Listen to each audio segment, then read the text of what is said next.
What is up, guys? We're back again for another 2-Minute Tuesday, and today what we're going to be teaching you is step 1 on how to learn manual.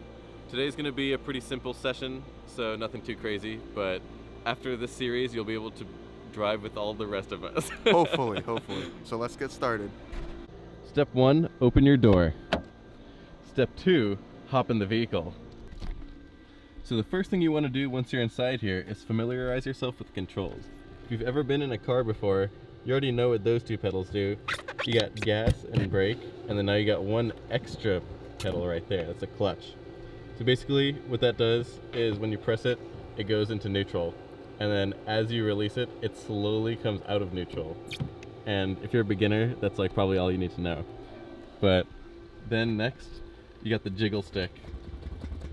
You always want to jiggle the stick when you get in the car so that you know it's in neutral, because it won't do this if it's in neutral, unless you're in my car, and then it'll shake anyway. But yeah, what you want to do is go into 1, 2, 3, 4, 5, 6, just so you know where all the gears are. Listen to that satisfying click.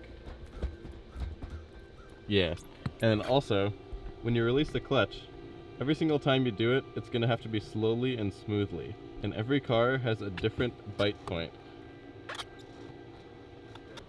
Bah. So now you know how the jiggle stick and the clutch work. That's all you need to know for the extra controls on a manual. Catch us again next time for how to actually use those controls to get yourself moving and grooving.